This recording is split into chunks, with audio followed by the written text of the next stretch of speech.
বঙ্গাই কিরণ দত্ত দাদাকে নিয়ে একটা কথা বলে, কিন্তু বেসিক্যালি দাদার নাম করে বা দাদার চ্যানেলকে নিয়ে কোনো কথা বলে না। তো কিরণ দত্ত বলে যে তোমার ওয়াইফের নাকি প্রমোশন করতে তুমি SMS করেছিলে, পুরো করা হয়েছিল, মানে ইমেল করা হয়েছিল, কিন্তু তুমি একটা তার বিরুদ্ধে একটা কথা বলো, একটা ভিডিও বানাও। ভাই 20টা ভিডিও বানাই, 20টার মধ্যে 20টাই যে আমাকে ভালো লাগতে হবে এরকম কোনো মাথার দিব্যি নেই, স্বীকার করেও না। ঠিক আছে, যেখানে ভালো লাগেনি সেই পার্টিকুলার ভিডিও নিয়ে কথা বলেছি।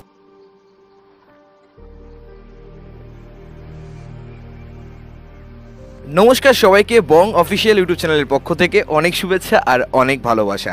আজকে আমরা এমন একজন মানুষকে পেয়ে গেছি, সে তো তোমরা দেখতেই পাচ্ছ, যার নাম প্রবীর কুণ্ডু। হ্যাঁ, দাদাকে অনেক দিন পরেই আমরা পেয়েছি, যদিও আমরা ফার্স্টে যখন দাদাকে বলি বা রিকোয়েস্ট করি যে দাদা আমি তো তোমার সাথে একটা ইন্টারভিউ করতে চাই, তো দাদা তখন ফার্স্ট টাইমই বলে আমার সাথে ঠিক আছে, হবে অবশ্যই, কেন হবে না। তো দাদা বেসিক্যালি ফটোগ্রাফি করে। তো দাদা আজকে কৃষ্ণনগরের দিকে যাচ্ছিল, তো তারপর তো পুরো গল্পটা শুনবো, সমস্ত কিছু জানবো, দাদা সম্পর্কে অনেক কিছু জানবো। তো ভিডিওটা পুরোটা দেখো। তো দাদা কেমন আছো?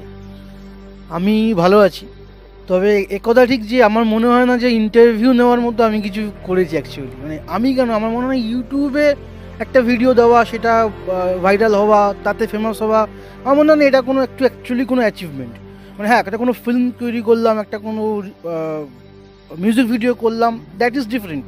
কিন্তু একটা জাস্ট একটা রিভিউ দিচ্ছি, ভাইরাল হয়ে গেল, নাম লোকে জেনে গেল, তো আমি সেলিব্রিটি হয়ে গেলাম, আমি ওরকম ফিল করি না। আমি এখনও হেঁটে যাই, ট্রেনে যাই, বাসে যাই, একদম সাধারণ জীবন যেরকম হয় সেরকম সবার না। তাও আমরা জানি বেসিক্যালি দাদা, আমরা জানি যে ইউটিউবের দুনিয়াটা যতটা হয়তো অনেকেই সহজ মনে করে, ততটা সহজ নয়। মানে আমরা এই মুহূর্তে জানি, মানে এই মুহূর্তে দাঁড়িয়ে আমি দাদাকে দেখতে পাচ্ছি 133K সাবস্ক্রাইবার্স দাদার চ্যানেলে অবস্থান করছে।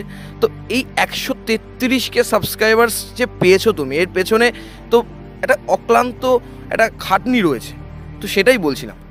তো খাটনি বলতে এটা হয়ে গেছে, মানে আমি কাউকে ধরে আনিনি যে সাবস্ক্রাইব করে এরকম না। হয়তো কিছু ভিডিও আমার যেগুলো ভাইরাল হয়েছে, লোকের ভালো লেগেছে, আবার প্রচুর ভিডিও আছে যেখানে আমি ডিসলাইক প্রচুর পেয়েছি, লোকের মানে একদম কাঁচা ভাষায় বললে হিস্তিও দিয়ে গেছে।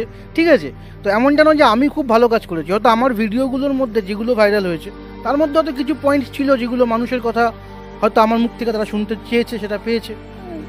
এটাকে তুমি সাকসেস বলবে না? এটা অ্যাকচুয়ালি সাকসেস আমি বলবো না। মানে ইউটিউবে বিশাল ভিউজ পাওয়া আমার কাছে সাকসেস নয়। আমার কাছে সাকসেস হচ্ছে, ধরো তুমি কম ভিউজ পেয়েছো কিন্তু এটা খুব ভালো কাজ করেছো, তোরা একটা খুব ভালো ফিল্ম বানিয়েছো, একটা ভালো কোনো কবিতা বলেছো, কিন্তু বেশি ভিউ হয়নি, হয়তো 1000 ভিউ হয়েছে, বাট কাজটা খুব ভালো হয়েছে, আমি সেটাকে সাকসেস বলবো। আচ্ছা, কাজটা ভালো হয়েছে, সেটা নিজের সেলফ স্যাটিসফাইডের কথা বলছো তুমি? হ্যাঁ, অবশ্যই। আচ্ছা, আমরা বিভিন্ন কোশ্চেন করবো দাদাকে। আমার ফার্স্ট কোশ্চেন দাদার কাছে, আচ্ছা দাদাকে অনেক কোশ্চেন করব, তো তার মধ্যে আমার কোশ্চেনের ফার্স্ট কোশ্চেন হলো প্রবীর কুণ্ডু নামের মানে কি? প্রবীর নামের মানে হচ্ছে, আমি যতদূর জানি আর কি, আমি ভুলও হতে পারি, আমার এক জায়গা থেকে আমি ইনফরমেশনটা পেয়েছি, সেটা হচ্ছে যে ইন্দ্রের সভায় ইন্দ্রের যে ম্যানেজার ছিল আর কি, আচ্ছা, তার নাম প্রবীর ছিল। আচ্ছা, ঠিক আছে, আর প্রবীর মানে প্রথম বীর সবাই বলে। আমি কখনো ব্যাকরণ বই খুলে মানে দেখিনি। ঠিক আছে, হতে পারে অন্য মানে হতে পারে। সেই প্রবীরের সাথে তুমি নিজে প্রবীরের কিছু রিলেটেড করতে পারো? আমার ছোটবেলায় নামটা খুব একটা পছন্দ ছিল না, কারণ হচ্ছে আমাদের পাড়ায় আরেকটা প্রবীর ছিল, আরেকজন প্রবীর ছিল, সে খুবই, মানে তাকে দেখে আমার একদম পছন্দ হতো না, বলে তার নাম যে আমার নাম, এটা ভাবলে আমার খুব খারাপ লাগতো। বরং আমার বন্ধুরা ছিল, কারোর নাম সঞ্জয়, কারোর নাম বরুণ, আমার ওগুলো খুব ফেভারিট লাগতো। বাট এখন কি হয়েছে না, প্রবীর কুণ্ডু নামটা এমনভাবে আমার সঙ্গে অ্যাটাচ হয়ে গেছে যে আমার মনে হয়, মাঝখানে আমি ছদ্মনাম কবিতা লিখতাম, আচ্ছা, একটা অন্য নাম ছিল, তা মনে হলো যে না, আমি এই নামটাই যেন আমার সুইটেবল। মানে আমার মনে হয় আমি যখন আয়নায় দেখি আর প্রবীর কুণ্ডুকেই দেখছি, মানে এটা এখন আমার এতটা অ্যাটাচমেন্ট হয়ে গেছে আমার সাথে, আমার ইমেজের সাথে। বাহ, খুব ভালো। আমরা নেক্সট কোশ্চেনের দিকে যাব। আচ্ছা দাদা, তুমি তো ইউটিউব নিয়ে, মানে ইউটিউব আসার মানে ইউটিউবে কেন এলে? অ্যাকচুয়ালি ইউটিউবে আমি ওইভাবে আসিনি, আমি তোমার ফিল্ম স্টাডিজের উপরে পড়াশোনা করেছি। নিফা থেকে আমি 3 বছরের ডিগ্রি আছে আমার। তো সেই সময় 2009 সালে আমি কিছু শর্ট ফিল্ম বানিয়েছিলাম, 3-4টে মতো শর্ট ফিল্ম, কিছু মিউজিক, বা সেগুলো তোমার নন্দনে সিলেক্ট হয়েছিল, দেখানো হয়েছিল, সব হয়েছিল। বাট তারপরে কি, তারপরে আমি ওটা কোথায় দেখাবো? তো ওটা সিডি হয়ে পড়েছিল। 2012 সালে যখন আমি ফার্স্ট টাইম আমার বাড়িতে ইন্টারনেট আসে, আমার ইন্টারনেট অফিসে ছিল বাট বাড়িতে 2012 সালে আমার ইন্টারনেট আসে, তখন আমি ইউটিউব সম্পর্কে জানতে পারি এবং ইউটিউবে আমি আপলোড দিই শুধুমাত্র লোকে দেখবে এইভাবে। বছর দেড়েক বাদে ইউটিউব থেকে আমার কাছে মেল আসে যে আপনার এটা ভালো ভিউজ হয়েছে, আপনি মনিটাইজেশনটা অন করুন। মানে এখন যেমন অ্যাপ্লাই করতে হয় 1000, তখন আমার কাছে ইউটিউব থেকে মেল আসে 2000, তখন সেটা 13 সাল এরকম, যে আপনি মনিটাইজেশনটাকে অন করুন। ওরা আমাকে রিকোয়েস্ট করে, আমি তখন খুঁজে খুঁজে ওটাকে অন করি। সেটা 2013 শেষের দিকে। আচ্ছা, তাহলে বলা যেতে পারে ইউটিউব ছাড়া তুমি আলাদা অফিস করো আর কি, অফিসে কাজ করো। হ্যাঁ, মানে আমার একটা বিরাট বড় কাজের হিস্ট্রি আছে। আমি প্রথমে আইটিতে ছিলাম, কগনিজেন্টে কাজ করতাম। কগনিজেন্টে আমি 2 বছর কাজ করেছি, কিন্তু 2 বছর কাজ করা আমার খুব ব্যাড এক্সপিরিয়েন্স হচ্ছে। আমি যখন শেষ দিনকে কাজে গেছি না, তখনও মনে হয়েছে আমি ফার্স্ট টাইম কাজে ঢুকছি। মানে এতটাই খুব অকওয়ার্ড পরিবেশ আমার কাছে, মানে এই আইটি কর্পোরেট পরিবেশটাকে আমি একদম মানাতে পারিনি। মানে একটা কাজ তুমি ধরো, একটা অফিসে তুমি 2 মাস 3 মাস কাজ করলে ইউজ টু হয়ে যাও, কিন্তু ওখানে আমি 2 বছর কাজ করার পরে আমার মনে হয়েছে যে আমি এটা অচেনা জায়গায় এসেছি। ফলে আমি ওটার থেকে বেরিয়ে এসেছি। তারপর আরও 2-1টা এদিক ওদিক কাজ করার পরে বর্তমানে আমি এখন ফটোগ্রাফি, ভিডিওগ্রাফি, এই সমস্ত এডিটিং, এই সমস্ত। কিন্তু আমরা সবাই দেখতে পাচ্ছি তোমার চ্যানেলে বেসিক্যালি কিন্তু তুমি ফিল্ম রিভিউগুলো দাও, শর্ট ফিল্ম ছাড়াও, মানে এইটা হঠাৎ কেন? তো আমি যখন ইউটিউব করা শুরু করি 2015 বা 14, 16 সালেও, আমি এমনও হতো যে আমি সারা বছরে 3টে ভিডিও দিলাম। তখন এত লোক ইউটিউব করতো না, ছিল না, সবার হাতে আর স্মার্টফোন ছিল না। কিন্তু 2016 শেষ দিক থেকে বা 17 শুরুর দিক থেকে প্রচুর চ্যানেল এলো এবং তারা রেগুলার ভিডিও দিল। এবার তখন মার্কেটে টিকে থাকতে হলে আমাকেও রেগুলার ভিডিও দিতে হবে, আর প্রতিদিন শর্ট ফিল্ম বানানো সম্ভব না। তখন আমি কি করলাম, আমি প্রথমে আমার একটা বন্ধুকে অ্যাডভাইস করলাম যে তারও ইউটিউব চ্যানেল আছে, তুই রিভিউ কর। তো সে রিভিউ শুরু করলো কিন্তু কন্টিনিউ করলো না। তখন আমি রিভিউ শুরু করলাম। এটা হয়তো বলতে একটু কেমন শোনাবে, লোকে ভাবে হয়তো অহংকার করছি, গর্ব করছি, বাট এটা ঠিক যে ইউটিউবে কিন্তু বাংলা ভাষায় রিভিউ ওই ছেলেটি, আমার বন্ধুটি শুরু করে, বাট সে কন্টিনিউ করেনি, সেকেন্ড আমি। আচ্ছা, ঠিক আছে। এবার অনেকেই আছে যারা আমাকে হয়তো মেসেজ করে, যারা অনেকে বলে যে আমার থেকে দেখে তারা ইন্সপায়ার হয়ে ইউটিউবে রিভিউ করে, অনেকে আবার স্বীকার করেও না। ঠিক আছে, এখন তাদের আমার থেকে অনেক বেশি ভিউজ হয়। এর কারণও আছে, কারণ আমি অনেক মাঝখানে সরে গেছিলাম, আমি পলিটিক্স দিকে চলে গেছিলাম, সেই সব কারণও আছে। বাট ঠিক আছে, তারা খুব ভালো কাজ করে। ধরো তোমার রূপম আছে, অরিত্র আছে, সুদীপ আছে, যাদেরকে আমি চিনি। আবার ধরো এই বাঁকুড়া মিম শুরু করেছে, মানে আমার খারাপ লাগে না কাউকে। ঠিক আছে, কেন হবে না? ধরো গাভাস্কার চলে গেলে কি সচিন ঢুকবে না? মানে সচিন চলে গেলে কি বিরাট কোহলি ঢুকবে না? তারা ভালো করছে, নিশ্চয়ই তাদের ভিউজ হচ্ছে। আমার তার সাথে কোনো, তাদেরকে আমি অ্যাডমায়ার করি, তাদের থেকেও আমি শিখি।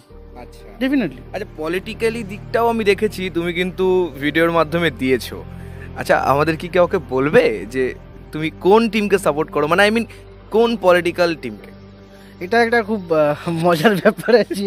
ব্যাপারটা হচ্ছে, আমি আমার ফার্স্ট লাইফে যে ভোটটা দিয়েছিলাম সেটা বিজেপিকে দিয়েছিলাম। তখন অটল বিহারী বাজপেয়ীর সময় ছিল। তার কারণটা হচ্ছে, কারণ আমার যে মেয়েটার উপরে ক্রাশ ছিল, তার বাড়িতে বিজেপি সাপোর্ট তারা করতো। ঠিক আছে, এবার বিজেপির মিটিং সেখানে হতো, হ্যাঁ, তো আমি সেখানে যেতাম। তার আমার কারণটা কিন্তু বিজেপির ব্যাপারটা তখন আমি বুঝতাম কি, হয়তো সবাই এইচএস দিয়েছি বা মানে কলেজে ভর্তি হচ্ছে এরকম টাইম। আমার মেন হচ্ছে তার সেই ক্লাসের বাড়িতে যাওয়া, তাকে দেখা, এই হচ্ছে। তারপরে আমি তৃণমূলকেও ভোট দিয়েছি পরিবর্তনের টাইমে, যখন সেই সিঙ্গুর নন্দীগ্রামের হলো। তারপরে পরবর্তীকালে যখন দেখছি মমতা ব্যানার্জির কিছু কিছু কাজকর্ম বা এই তোমার এই কি সমস্ত কাটমানি ফাটমানি হচ্ছে, সেই সময় আমি মাঝখানে সিপিএমকেও ভোট দিয়েছিলাম। মানে আমার হচ্ছে ইস্যু ভিত্তিক, মানে আমি কোনো অন্ধ সাপোর্টের এরকম ব্যাপারটা নেই যে আমার খুঁটি পোতা আছে জমিতে, ওরকম ব্যাপার না। মানে সবাইকেই ভোট দিই, আমার যখন যাকে মনে হয়েছে ভালো কাজ করছি আমি তখন তাকে ভোট দিই। আচ্ছা, কংগ্রেসকে কখনো দাওনি কেন? কংগ্রেসকে দিনই কেন মানে না, আমার ফ্যামিলি ব্যাকগ্রাউন্ড কিন্তু কংগ্রেস। মানে আমার জেঠু, আমার ঠাকুরদা, আমার দাদারা সব কংগ্রেস করতো। আমার দাদা একসময় আমাকে এসে বকেও ছিল যে তুই কংগ্রেসকে কেন ভোট দিচ্ছিস না। আমি তার সেরকম কোনো কারণ খুঁজে পাইনি। মানে কংগ্রেসকে ভোট দেওয়া, ধরো আমাদের যারা দাঁড়াতো ওই জায়গায় আমার এলাকায় কংগ্রেস, আমার সেই মুহূর্তে আমি যতবার ভোট দিয়েছি, আমার কংগ্রেস যে লোকটি ছিল তাকে হয়তো কোনো কারণে এসব ভালো লাগেনি বা মনে হয়নি তার থেকে ওকে বেটার মনে হয়েছে। বুঝলাম, তোমরা বুঝতে পারলে। তাহলে দাদা কিন্তু একদম একদম খোলাখুলি কথা বলছে। তো নেক্সট কোশ্চেনের দিকে আমরা যাব। এই কোশ্চেনটা একটু বিতর্কিত কোশ্চেন দাদা। মানে এই কোশ্চেনটা আমি মানে ভেবেছিলাম যবে থেকে তোমাকে ইন্টারভিউ করবো তখনই হয়তো এই কোশ্চেনটার বিতর্কিত কোশ্চেনটা পাইনি। তবে বিতর্কিত কোশ্চেনটা লাস্ট 6-7 দিনে আমি পেয়েছি। তো বিতর্কিত কোশ্চেনটা হচ্ছে আমাদের সবার প্রিয় বঙ্গাই কিরণ দত্ত দাদাকে নিয়ে একটা কথা বলে, কিন্তু বেসিক্যালি দাদার নাম করে বা দাদার চ্যানেলকে নিয়ে কোনো কথা বলে না। তো কিরণ দত্ত বলে যে তোমার ওয়াইফের নাকি প্রমোশন করতে তুমি SMS করেছিলে, পুরো করা হয়েছিল, মানে ইমেল করা হয়েছিল, কিন্তু তুমি তার বিরুদ্ধে একটা কথা বলো, একটা ভিডিও বানাও, মানে তার ওই হাতের ব্যথা কমানো নিয়ে সামথিং এরকম কিছু একটা ভিডিও বানাও, আমরা দেখেছি সেটা, আর সেটা তোমার চ্যানেলেই দাও। ইভেন এই ব্যাপারটা মানে তুমি আবার এই যে ভূতের পরকীয়া বঙ্গাই বলে ভূতের পরকীয়া, তোমার চ্যানেলেই আমরা শর্ট ফিল্ম দেখি। তো এই বিষয় নিয়ে তুমি কি বলতে চাও? দেখো, ফার্স্ট অফ অল হচ্ছে বঙ্গাইয়ের বিরুদ্ধে আমি কোনো কথা বলিনি। বঙ্গাইয়ের ভিডিও আমারও ভালো লাগে, আমিও বঙ্গাইয়ের ভিডিও দেখি, আমার মজা লাগে, হাসি। বাট ধরো একটা লোক, যেমন তোমাকে আমি পলিটিক্যাল ব্যাপারটা বললাম, যখন যাকে ভালো লেগেছে ভোট দিয়েছি। ধরো বঙ্গাই 20টা ভিডিও বানিয়েছে, সাপোজ 20টার মধ্যে 20টাই যে আমাকে ভালো লাগতে হবে এরকম কোনো মাথার দিব্যি নেই। 10টা ভালো লেগেছে, সেখানে আমি লাইকও দিয়েছি, শেয়ারও করেছি ওর ভিডিও। যেখানে ভালো লাগেনি ওই পার্টিকুলার ভিডিও নিয়ে কথা বলেছি। আচ্ছা, এবার আমার কিন্তু কোনো ইন্টেনশন নেই যে বঙ্গাই খারাপ, বঙ্গাই ইত্যাদি ইত্যাদি ইত্যাদি। বঙ্গাইকে নিয়ে ভিডিও নয়, বঙ্গাইয়ের ওই ভিডিওটাকে নিয়ে আমার ভিডিও। আচ্ছা, ঠিক আছে, ওই পার্টিকুলার লাইনটাকে নিয়ে আমার মনে হয়েছে সেখানে মেয়েদেরকে অবজেক্টিফাইং করা হয়েছে এই কারণ ও প্রেমিকা চায়, এবং তার মূল কারণটা সে গানের মাধ্যমে বলছে হাতের ব্যথা সারিয়ে দেবে। তাহলে সে অ্যাকচুয়ালি প্রেমিকা চায় না, সে একটা সেক্স পার্টনার চায়। মানে আমার যা মাথায় ঢুকেছে, ঠিক আছে, আমি ভুল হতে পারি। এবার আমি যদি ভুল হতে পারি, তুমি আসো সামনে, একটা ভিডিও বানাও, বা এমনি আমাকে SMS করো, মেসেজ করো যে দাদা আপনি ভুল ভেবেছেন।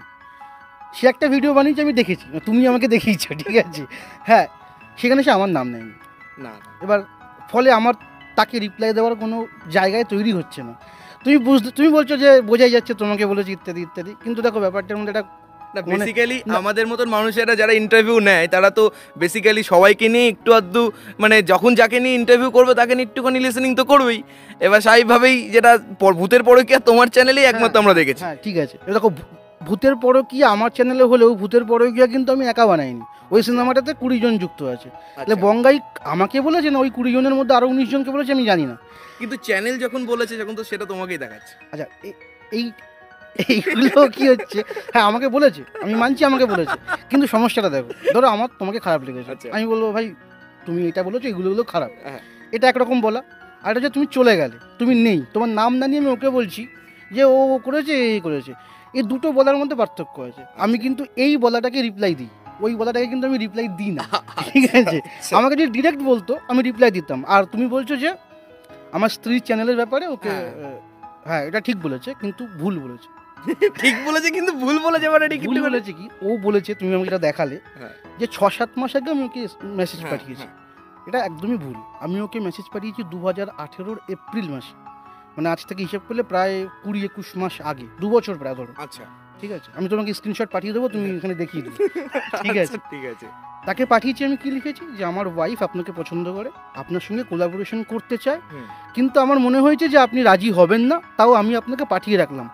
এবার আমি কিন্তু তার থেকে রিপ্লাই না পেয়ে তাকে বারবার ঘ্যাঙানো, দাদা করুন, আর কিচ্ছু নেই, একটাই মেসেজ। সিনও হয়েছে কিনা আমার জানি, ও বললো বলে আমি দেখতে পেলাম। এবার প্রশ্ন হচ্ছে যে সে আমাকে প্রশ্ন করেছে যে সে যদি এতই খারাপ হবে তাহলে আমি আমার বউকে তার সঙ্গে কেন কোলাবোরেট করতে দেবো?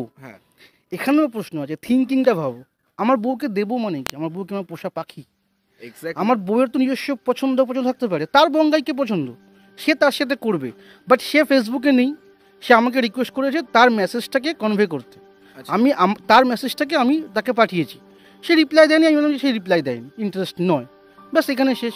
আমার বউ একটা আলাদা মানুষ, তার একটা আলাদা সত্তা থাকবে, এরকম তো জোর করে আমি করতে পারি না যে তোমাকে আমি করতে দেবো।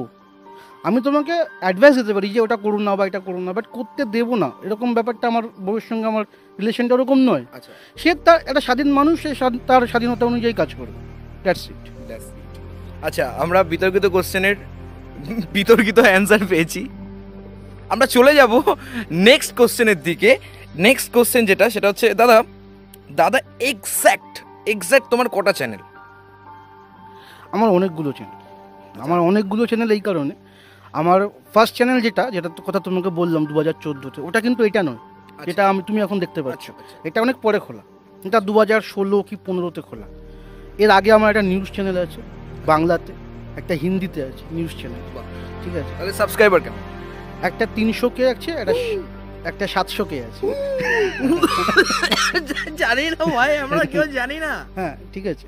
ওখান থেকে মেন যে আমার ইনকাম সোর্স, যেটা সোর্স অফ ইনকাম, ওখান থেকেই আসে, মানে মোটা টাকাটা ওখান থেকেই আসে।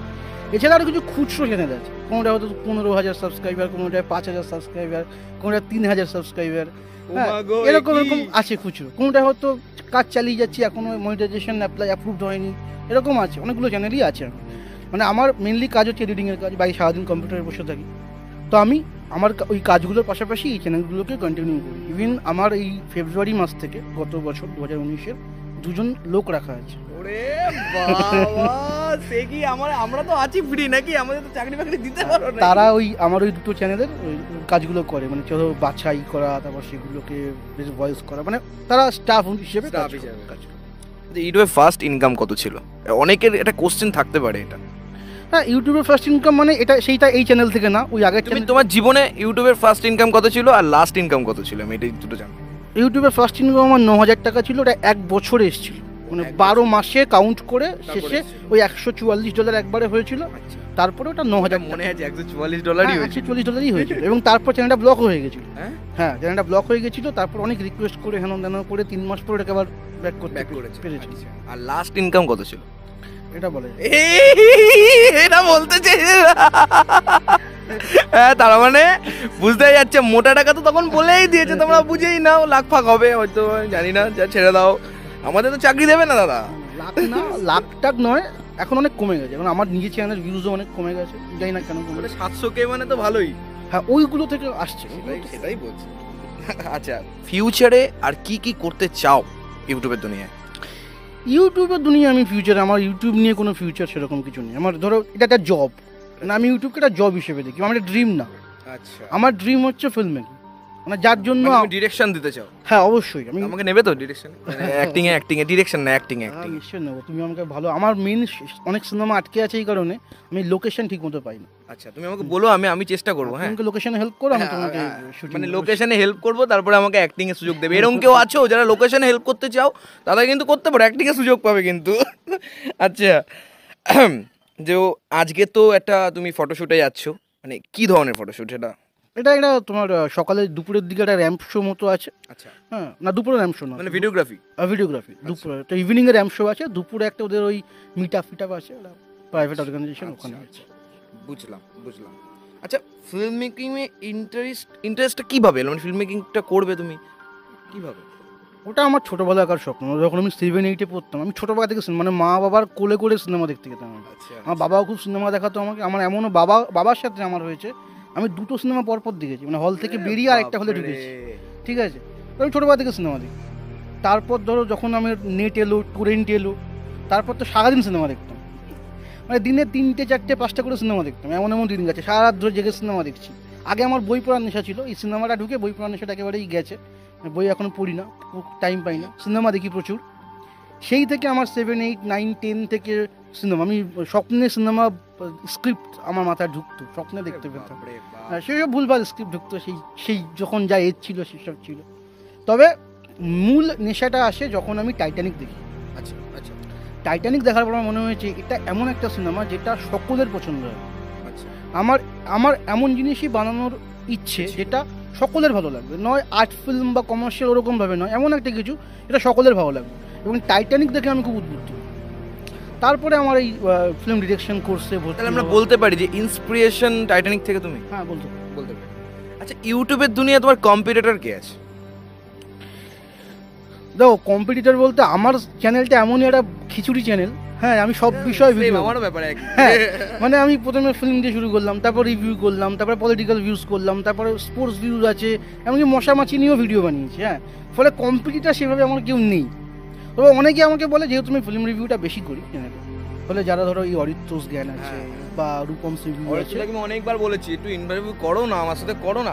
কতজনকে বলেছি ইন্টারভিউ, কেউ করেই না, পাত্তাই দেয় না কেউ। কি বলবো দাদা? অনেকে ভাবে তাদের সঙ্গে আমার কম্পিটিশন আছে অ্যাকচুয়ালি, আচ্ছা। কিন্তু আমার নেই। আমি ফেসবুকে ধরো রূপমের পোস্টে কমেন্ট করি, যদি ও কেন আমারটা কমেন্ট করে না আমি জানি না। ঠিক আছে, হ্যাঁ, আমি সুদীপের ভিডিওতে কমেন্ট করি। অরিত্র আমার ফ্রেন্ড লিস্টে নেই, আমি ওর ভিডিওতে কমেন্ট করতে পারি না। আর এই রূপমরা আমাকে ফ্রেন্ড লিস্ট পাঠিয়েছিল। এবার অরিত্রর সঙ্গে কোনো নিশ্চয়ই যখন একই প্রফেশনে আছি দেখা হয়ে যাবে, ভালো ভিডিও করে। মানে আমার সত্যি সত্যি অনেকে ভাবে অরিত্রর সঙ্গে আমার খুব একটা শত্রুতা আছে। আমার একদমই নেই। আমি অরিত্রর থেকে আমার ভালো লাগে ওকে দেখতে। ধরো তুমি একটা গাছ পুঁতেছো, ঠিক আছে, তোমার গাছটা একটা সময় ফল দিত, এখন ফল দেয় না। এবার ওই গাছটার বীজ থেকে আরেকটা গাছ হয়েছে, তো কখনোই কি তুমি ওই গাছটাকে হিংসে করবে? এরকম তো ব্যাপার নেই। মানে সে একটা ইন্ডিপেন্ডেন্ট মানুষ, ইন্ডিপেন্ডেন্ট কাজ করছে, কখনো সেঞ্চুরি মারছে, কখনো আমার এক সময় সেঞ্চুরি ছিল, ঠিক আছে। আমার একটা আমার মনে আছে, আমি যখন একটা ভিডিও বানিয়েছিলাম মানে অনিক দত্তের ভবিষ্যতের বই, আমি শুক্রবার দেখে গেলাম সিনেমাটা, দেখে এসে বললাম, শুক্রবার দিনকে সন্ধ্যাবেলাতে বললাম যে এই সিনেমাটা ব্লক মানে ব্যান হয়ে যায়। শনিবার দিনকে ব্যান হয়ে গেল। হ্যাঁ, এবার আমার কাছে একটা ফোন এলো, শনিবার দিনকেই ফোন এলো, বলছে কে ব্যান করেছে তুমি বলো। আমি বললাম আমি কী করে বলবো, আমি কী করে জানবো কে ব্যান করেছে? না তুমি কালকে রিভিউতে বললে ব্যান হবে, আজকে ব্যান হবে। আমি বললাম দেখুন আকাশে মেঘ দেখলাম, বৃষ্টি হয় বললাম, বৃষ্টি হলো, তাহলে কি আমি বৃষ্টি করলাম? মানে এরকম এরকম তো কিছু করিনি, আমার এটা নয়, আমার কাজ নয় এটা। তা সে বুঝতে চাইলো না। আমাকে ইনফ্যাক্ট শুনলে হয়তো আমাকে বিশ্বাস করুন, এরকম নামই ডিরেক্টর, ওরে বাপরে, ফোন করে খিস্তি করেছে, তুমি কেন আমার সিনেমাকে খারাপ বলেছো? আমি বললাম দাদা আমি আপনার সিনেমাকে খারাপ বলিনি, আমি বলেছি আমার ভালো লাগেনি। হ্যাঁ, সে বুঝতেই পারছে না, সে বলছে এর মধ্যে পার্থক্য কী, তুমি খারাপ বলছো। আমি বলছি না দাদা আপনার সিনেমা ভালো বা খারাপ সেটা বলার আমি কেউ নেই, আমি বলেছি আমার ভালো লাগেনি, আপনি ডিফারেন্টটা বোঝার চেষ্টা করুন। আমি ডিরেক্টরের নাম নেব না, তার অনেক সিনেমা আমার ভালো, আমারও ভালো লেগেছে। আমি বলেছি ডিরেক্টর তো ভিডিওটা যদি দেখে তো শুনতেই পাচ্ছে, দেখতেও সে পাচ্ছে, বুঝতে পারছে। পারছে। অনেক একটা মিউজিক ডিরেক্টর আছে, ঠিক আছে, নাম বলছে না কিছু, তাই খেলবো না কিন্তু মেরুন করে। একটা সিনেমা এসেছিল রূপে তোমায় ভোলাবো না বলে। আচ্ছা, সেটা স্বস্তিকা অ্যাক্টিং করেছিল, কৌশিক সেন ছিল, আর অনেকে ছিল। সিনেমাটা যদিও আমি লাস্ট অব্দি নিজে দেখিনি।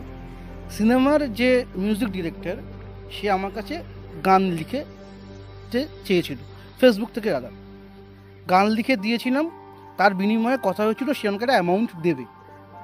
আমি তাকে চাইনি, সে নিজে থেকে বলছে অ্যামাউন্ট দেবো। সে আমাকে কী দিয়েছে? সিনেমা দুটো টিকিট।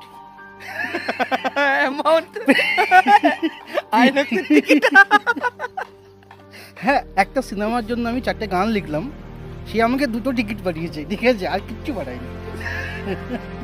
তুই কি বলবে? তো ভাগ্যিস তার নামটা দিয়েছে, অন্তত এইটুকু ঠিক আছে, নাম দিয়েছে, নাম দিয়েছে। আচ্ছা, ভবিষ্যতে যদি তুমি কখনো চাও যে ইন্ডাস্ট্রির বুকে অ্যাক্টিং করতে পারবে বা করবে?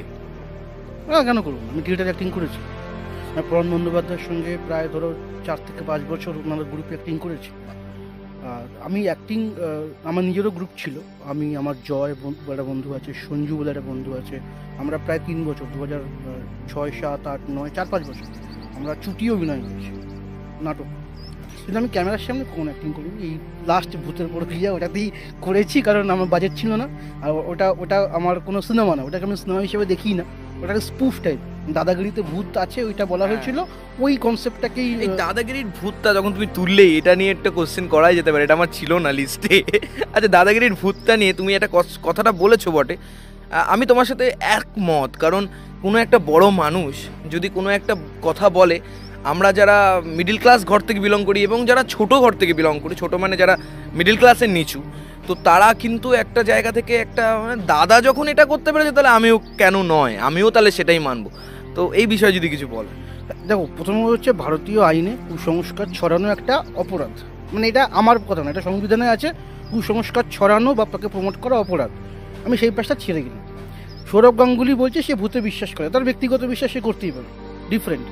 কিন্তু সে একটা চ্যানেলে এসে লাখ লাখ মানুষের সামনে এসে একটা গল্প দিচ্ছে যে তার ছাদে কেউ দৌড়ে বেরিয়েছে, ইত্যাদি ইত্যাদি, হয়তো হয়েছে বা হয়নি, তার অ্যাকচুয়ালি সে ভূতে ধরেছে না হিস্টেরিয়া হয়েছে না কোনো রোগ, আমরা কেউ জানি না।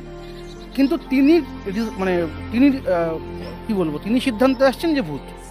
এবার সেটা প্রচুর মানুষ সেটা শুনবে, শুনে তারা ভূতে বিশ্বাস করবে। ভূত আছে কি নেই তার কোনো উত্তর আমার কাছে নেই, থাকতেও পারে, হয়তো আমি জানি না, হয়তো 2-20 বছর পর আগে আবিষ্কার হবে এই তো ভূত ঘুরে বেড়াচ্ছে, চশমা বেরোলে ভূত দেখা যাচ্ছে, হতেই পারে। বাট যতক্ষণ না অবধি আমি জানতে পারছি না যে ভূতটা রিয়েলি আছে, ততক্ষণ অবধি আমি ডেফিনিট হয়ে বলতে পারবো না। সৌরভ গাঙ্গুলি বলতেই পারতো যে হয়তো ভূত আছে, কিন্তু সে বলছে না আমি বিশ্বাস করি ভূত আছে। এইখানটাতে আমার আপত্তি। আচ্ছা আচ্ছা আচ্ছা, ইন্ডাস্ট্রিতে ফেভারিট, বাংলা ইন্ডাস্ট্রিতে, আমি হিন্দিতে যাচ্ছি না, বাংলা ইন্ডাস্ট্রির ফেভারিট অ্যাক্টরকে, ফেভারিট অ্যাক্ট্রেসকে? আমার এটা পাল্টে যায়, ঠিক আছে, সময় সময় পাল্টে যায়। একসময় পরমব্রত ছিল, একসময় রুদ্রনীল ছিল, তার আগে ধরো শাশ্বতী চট্টোপাধ্যায় ছিল, এখন ঋত্বিক আমাদের রয়েছে। আর যদি অ্যাক্টর বলো, মানে ফেভারিট অ্যাক্টর যিনি যদিও অ্যাক্টর সেইভাবে নয়, সেটা হচ্ছে তোমার কৌশিক গাঙ্গুলি। আচ্ছা, কৌশিক গাঙ্গুলি যে ছোটো ছোটো জায়গায় অ্যাক্টিং করেছেন, দুর্দান্ত। আমার মনে হয় এই মুহূর্তে বাংলা ইন্ডাস্ট্রিতে ওর সমকক্ষ অ্যাক্টর কেউ নেই। খুব কাছাকাছি অঞ্জন দত্ত আছে, ঠিক আছে, দুজনে যদিও মেইনলি ডিরেক্টর। এটা নিজের ক্ষেত্রে বলে না সবার ক্ষেত্রে? না, এটা আমার, মানে মানুষ কোশ্চেন করতে পারে, ব্যাপারটা বোঝার চেষ্টা করো। বললাম।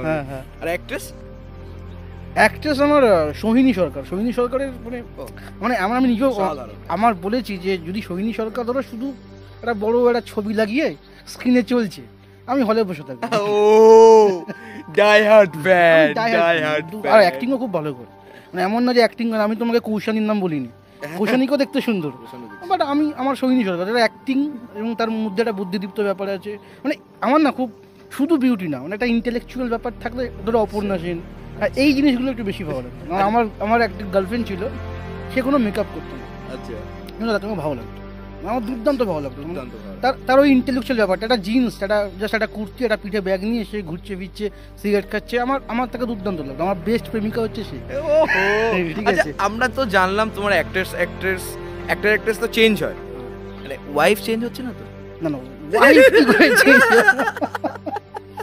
না, ওয়াইফকে চেঞ্জ করার কোনো উপায় নেই। আমার ওয়াইফ খুব ভালো, মানে আমি খুব লাকি যে আমি এত ভালো ওয়াইফ পেয়েছি। আমার মনে হয়নি যে আমি এত সুন্দর দেখতে, অবশ্যই এত সুন্দর দেখতে বউ পাবো। আমাকে দেখতে খুব একটা ভালো না, কোনোদিনও ছিলাম না, কিন্তু আমি এত সুন্দর বউ পেয়েছি, এটাই আমার মানে অনেক ধন্য। তারপর তো প্লাস তার প্রচুর গুণ আছে, সে খুব ভালো রান্না করতে পারে, ভালো ঘর সাজাতে পারে। তারপর তার নিজের একটা ইউটিউব চ্যানেল আছে। ইউটিউব চ্যানেলের নাম সমো স্পিকিং। আচ্ছা আচ্ছা, শোনা গেল, দেখে নিও তোমার তার ইউটিউব চ্যানেলটা। তারও 110K মতো। সবাই 100K, আমি কেন 100K করতে পারছি না বলো তো? তোমরা কি করছো? একটু সাবস্ক্রাইবটা টিপে দাও না, এইখানে তো আছে, দেখো নিচে আছে লাল রঙে, দেখো করে দিও বলছে। আচ্ছা, কি খেতে ভালোবাসো? আমি সবকিছু খেতে ভালোবাসি, সবকিছু। আমি তেতো ভেতো সবই? দুটো জিনিস খাই না, একটা হচ্ছে থোর, হ্যাঁ, আর একটা হচ্ছে তোমার, মানে নামও ভুলে গেছি, মানে খাই না, এতটাই খাই না যে নাম উঠছে না। থোর আর একটা কিছু একটা আছে, আমার পরে বলে দেবো, বলে দেবে আর কি। আমি সব খাই, স্বল্প। চলে এসেছি আর একটা কোশ্চেনে, যেটা বলা যেতে পারে ফেভারিট ইউটিউবারকে। ফেভারিট ইউটিউবার দেখো, আমার ধ্রুব রাঠি আছে, আমার খুব ভালো লাগে। আমি যদি বলো যে ইউটিউবে তুমি কার মতো হতে চাও, আমি ধ্রুব রাঠির মতো হতে চাই, কিন্তু আমার একটা সমস্যা আছে, ধ্রুব রাঠি থাকে বিদেশে, হ্যাঁ, ফলে বিদেশে থাকার সুবিধা হচ্ছে সে যাকে খুশি নিয়ে কথা বলতে পারে ইন্ডিয়াতে, হ্যাঁ। আমার পক্ষে সেটা সুবিধা না, কারণ অলরেডি আমার বাড়িতে পুলিশ এসেছিল। কেন? আমি একটা ভিডিও বানিয়েছিলাম, ঠিক আছে, সেটা হয়তো কারো ভালো লাগেনি, বলে আমার বাড়িতে রাত্রি 3টের সময় দোলের দিন 21-22 জন পুলিশ আসে, তার মধ্যে থানার বড়বাবু, মেজবাবু সবাই ছিল। আমাকে লকআপে আটকে রাখে বেশ কয়েকদিন। হ্যাঁ, তারপরে আরো অনেক বড় জানাই ছিল না এইসব। তারপর অনেক বড় ঘটনা আছে, তার কেস এখনো চলছে, ব্যারাকপুরে আমাকে মাঝে মধ্যে আসতে হয়। সেইটা আমি খোলসা করে কোনোদিনও কাউকে বলিনি। দেখবে আমার চ্যানেলে একটা টাইমে 21-22 দিন কোনো ভিডিও নেই, না ওই টাইমটা ইভেন আমার চ্যানেল থেকে প্রায় 30 থেকে 35টা ভিডিও পুলিশ ডিলিট করে দিয়েছে, পুলিশ এসে ডিলিট করে দিয়ে গেছে। আমার ফোনটা নিয়ে 3 দিন জমা রেখে দিয়েছে, আমি যখন হাতে পেয়েছি, ভাগ্যিস আমার চ্যানেলটা ডিলিট করেনি। ভাই ভিডিও না এবার থেকে না ভেবে চিন্তে করতে হবে। আমি অনেক ভেবে চিন্তে অনেক কিছু এডিট করে ভিডিও করি, মানে অনেক ভেবে চিন্তে করি। ইনফ্যাক্ট আমার বাবা সেই সময় বেঁচে ছিল, আচ্ছা, এখন আমার বাবা নেই, মারা গেছে। এখন আমার সাহসটা অনেক কমে গেছে, হাফ হয়ে গেছে। মানে আমি যদি এখন কোথাও আটকে যাই বা কোথাও ফেসে যাই, তখন আমি ভাবতাম যে আমার পিছনে বাবা আছে, এখন আমার বাবা নেই, ফলে আমার সাহসটা, বাবা চলে যাওয়ার পর হাফ হয়ে গেছে। ফলে আমি এখন ওই হাফ হলে এডিট বিবেচনাটা বেড়ে গেছে। হ্যাঁ, আর এখন আমার ভিউজ তো এমনিও হয় না, কেউ আসবে না। এই দেখছো না কেন তোমরা? দেখো দেখো। আচ্ছা, আমাদের কোশ্চেন এখানে শেষ। আমরা বেসিক্যালি আর লাস্ট যেটা করব সেটা হচ্ছে rapid fire. Rapid ফায়ারে Pabitra, rapid ফায়ারে কিন্তু মানে ধূপধাপ অ্যান্সার, মানে কোশ্চেন করবো ধূপধাপ অ্যান্সার করতে হবে, মানে ভাবনা চিন্তা করলে হবে না, ঠিক আছে? আমি 7-8টা 10টা করবো, কিন্তু খাপাখাপ করতে হবে, মানে এই খাপাখাপটা কিন্তু অন্য খাপাখাপ ভেবো না। যাই হোক যাই হোক না কেন, চলো আমাদের র্যাপিড ফায়ার রাউন্ড স্টার্ট হচ্ছে। স্যান্ডি শাহ নাকি কিরণ দত্ত? কিরণ দত্ত। আচ্ছা, ট্রেন নাকি বাস? ফেসবুক নাকি হোয়াটসঅ্যাপ? ভেজ নাকি নন ভেজ? ইউটিউব নাকি ইন্ডাস্ট্রি? গার্ল না বয়? ফোন না ল্যাপটপ? ফোন। ক্রস না লাইট? এটা বুঝলাম না। ক্রস না রাইট? আচ্ছা, মানে ক্রাতা না রাইট? রাইট। গার্লফ্রেন্ড নাকি গার্লফ্রেন্ডস? এখন আমার ওইদিকে না মন যায় না, সত্যি সত্যি এখন মন যায় না। বাট একটা সময় ছিল, আমার প্রেমিকা একজনই ছিল যাকে আমি রিয়েলি ভালোবাসি। তাকে কি পেয়েছো তুমি? তাকে আমি পাইনি, পাওয়ার কথাও ছিল না, যেটা জেনে বুঝিয়ে আমি প্রেম করেছিলাম। বাট তার আগে, মানে ওটা আমার লাস্ট প্রেম ছিল, বিয়ের আগে ওটা আমার লাস্ট প্রেম ছিল। তার আগে আমার এরকম তো অ্যাফেয়ার তো প্রচুর হয়েছে, 6 মাস, কোনোটা 2 দিন, কোনোটা 2 সপ্তাহ, এরকম। সেক্স হয়, সেক্সের কথা বলি, সেক্স তখনকার দিনে সেক্সটা মেন ইম্পর্টেন্ট আমার ছিল না। আমার একটা আমার একটা কোম্পানি চাই, হ্যাঁ, একটা সাথী চাই যাকে আমি মনে, এবং আমার যতগুলো প্রেমিকা ছিল প্রত্যেকে কবিতা ভালোবাসতো, সিনেমা ভালোবাসতো। মানে এমন না যে হুট করে একটা মেয়ে পছন্দ হয়ে গেল, ওরকমটা নয়। মানে অনেক সিলেক্টিভ ছিলাম এই ব্যাপারে। এই দাদার কিন্তু এখন কেউ নেই, আমি কিন্তু ফ্রি আছি, বিশ্বাস করো। আমি দাদার মতন, আমি ওইসব চাই না কিন্তু। হ্যাঁ, একটু করতে পারো তো আমার সাথে, একটু করতে পারো তো, করতে পারো না তোমরা? আমি সিনেমা দেখতে যাওয়ার জন্য, মানে আমি সিনেমা দেখতে যাব একা একা হলে আমি কোনোদিনও যাইনি। আচ্ছা, আমার একটা লোক দরকার, মানে দোকা চরকার ছিল, বুঝতে পেরেছো তো? ফলে ইভেন আমার ধরো, আমি যখন পড়তাম, যখন থিয়েটার করতাম, আমি যখন তোমার মানে কলেজ লাইফ কথা বলছি না, আমি যখন তোমার ইয়েতে পড়তাম, নিফাতে পড়তাম, ফিল্ম স্টাডিজে যখন পড়তাম, তখন প্রচুর ফিল্ম ফেস্টিভ্যালগুলো যেতাম, আমাদের ইনভাইট করতে যেতাম, সেখানে আলাপ হতো, নাট্যমেলা, নাটকের উৎসব, কবিতার উৎসব আলাপ হতো, এবং সেখান থেকে আমি আমার মনের সাথী পেয়ে যেতাম আর কি কিছুদিনের জন্য। তবে কোনো টাইমে প্রেম আমি আমার কোনো তাদেরকে বলিনি যে আমি তোমাকে ভালোবাসি, তোমাকে ভালোবাসো, কোনো আমার ওরকম কোনো ব্যাপার নেই, আই লাভ ইউ ব্যাপার নেই। এই ডিরেক্ট ফোন করতাম যে এদিনকে দাদা সিনেমা দেখতে যাবো, যাবে? ও হ্যাঁ যাবো, চলো, এরকম। সিনেমা দেখে কাউকে ডিচ করেছি কেউ বলতে পারবে না, কারণ আমি কাউকে কখনো প্রেম করেছি বলিনি। আচ্ছা, আমি ওই একজনকে বলেছিলাম লাস্ট, কি আমি সিরিয়াসলি প্রেম করতাম, যার জন্য চোখের জল বেরিয়েছে আর কি। চোখের জলে ভাসিয়ে দিলাম মনের ঠিকানা, কিন্তু সে দেখছে এটা, সে এখন ফেসবুকে আমাকে ব্লক করে রেখেছে, বাট সে দেখছে, জানি। ভিডিওটা দেখছে? হ্যাঁ, দেখছে। বাবা, তুমি কি করলে এটা? ভালোবাসা এরকম ভাবে কষ্ট দিলে, আমারই কষ্ট হচ্ছে। খেলবো না আমি, এরকম করে খেলবো না আমি। এর জন্য মেয়েদের বিশ্বাস করি না, আমি একদম বিশ্বাস করি না। এর জন্য আমার প্রেম ফেম হচ্ছে না, বুঝতে পারছি। আচ্ছা, সোনু নিগম নাকি অরিজিৎ সিং? সোনু নিগম। সোনু নিগম, হ্যাঁ, আমার ছোটবেলায় সোনু নিগম ছাড়া কোথায় রাত্রি জেগে জেগে সোনু নিগমের গান শুনতাম। এখনকার জেনারেশন অরিজিৎ সিং শুনে, বাট আমি তো সোনু নিগম। আর last question of rapid fire, Dev না জিৎ? ভাবছে কেন? আমার কাউকেই না, মানে কাউকেই পছন্দ না। দুগুনেই ভালো কাজ করছে, দুগুনেই সমান জায়গায় আছে, বাট আমার কাউকেই ভালো লাগে না। হয়ে গেল, আর কিছু বলার নেই। লাস্ট দাদা, দর্শক বন্ধু হয়েছে যারা যারা দেখছে ওই পারে বসে, হ্যাঁ, কি বলতে চাও তাদের উদ্দেশ্যে? এটা যখন ইউটিউবে চলছে, তো সব ইউটিউবের লোকেরাই দেখছে, আমি ভাবতে পারি। তো প্রত্যেককেই বলবো যে ভিউজ কিন্তু ম্যাটার করে না। আপনি যখনই কোনো ভিডিও দেখবেন, হয়তো তার লাখ লাখ ভিউজ, কোনো ভিডিওতে হয়তো অল্প ভিউজ, কখনোই ভাববেন না যে ওর অল্প ভিউজ বলে ওর কোয়ালিটি খারাপ, বা ও যেটা বলছে সেটা ভুল। ভিউজ কিন্তু ম্যাটার করে না, কারণ একটা মানুষও কিন্তু হয়তো একটা ভিডিও 100 লোক দেখেছে, সেই ভিডিও আমি দেখেছি ইউটিউবে, প্রচুর ভালো ভালো ভিডিও এরকম কন্টেন্ট আছে, তাদেরকেও সাপোর্ট করুন। হয়তো কেউ একটা রোস্টিং করছে, একটা টিকটক থেকে একটা ভিডিও তুলে তাকে কিস্তি করছে, আপনার খুব ভালো লাগছে, হাসি পাচ্ছেন, সাবস্ক্রাইব করছেন, করুন। কিন্তু সাথে সাথে যে লোকটা খুব খেটে ভিডিও বানাচ্ছে, তাদেরকেও আপনি সাবস্ক্রাইব করুন, শেয়ার করুন, কমেন্ট করুন, লাইক করুন, তাদেরকে মোটিভেট করুন, যারা ভালো কাজ করছে। ইনফ্যাক্ট তাদেরকে, এটাই আমি জ্ঞান দেওয়ার কি? জ্ঞান দেওয়ার কে, অজ্ঞান কিন্তু হয়ে যাবো না। যাই হোক, অসংখ্য ধন্যবাদ সবাইকে এতক্ষণ ধরে যারা তোমাদের এত মানে দামি টাইম নষ্ট করেছো আমাদের বিশাল দামি টাইম। আমরা কেউ না, আমরা কেউ না, মামুনি মানুষ। আমাদের কন্টেন্ট বানাতে হবে, তার জন্য ভিডিও করা। এই আসল কথাগুলো বলে দিও না। বেসিক্যালি আমি ওর ভিডিও খুব দেখি, ও ইন্টারভিউ রিলেটেড ভিডিও বানায়। রানু মণ্ডলকে নিয়ে ওই ফার্স্ট ভিডিও বানিয়েছিল এবং সেটা প্রচণ্ড ভাইরাল হয়েছিল। তখন থেকে আমি ওকে চিনি। ইনফ্যাক্ট রানাঘাটে ওর বাড়ি, রানু মণ্ডলের বাড়ি রানাঘাটে, মানে সেই থেকে ওর সঙ্গে আমার পরিচয়। ও আমাকে মেসেজ করে, আমি ওকে মেসেজ করি, কথাবার্তা হয়, বিভিন্ন বিষয়ে আলোচনা হয়, সব ঠিক আছে। ওর তোমারও প্রায় কত 65K 75K এখন 75K হয়ে গেছে। যদিও কত কে ওটা ম্যাটার করে না, তবুও একটা তো নিশ্চয়ই, একটা যখন রেজাল্ট বা মার্কশিট বেরোয় সেখানে একটা কে কত নম্বর পেয়েছে, একটা হয়তো গুরুত্বপূর্ণ ব্যাপার সেখানে থাকে। তবুও একদমই ফালতু ভিডিও করছি এরকমটা ভাববে মানে কিছুটা হয়তো কেউ না কেউ কিছু না কিছু পেয়েছে। ইনফ্যাক্ট আমার মনে হয় প্রত্যেকটা জিনিস থেকে আমরা কিছু না কিছু পাই। মানে একটা ধরো বন্ধ ঘড়িও দুবার সঠিক টাইম দিয়ে দেয় না, আমরা তো দুজন রয়েছি, চারবার তো সঠিক টাইম। অসাধারণ কথা বলে কিন্তু আমাদের প্রবীরদা, সত্যি অসাধারণ। মানে মানে মানে উফ, খুব ভালো লাগলো আমার। যাই হোক, অসংখ্য ধন্যবাদ সবাইকে। খুব ভালো থেকো সবাই, এনজয় থেকো। সাবস্ক্রাইব করতে কোনো পয়সা লাগে না।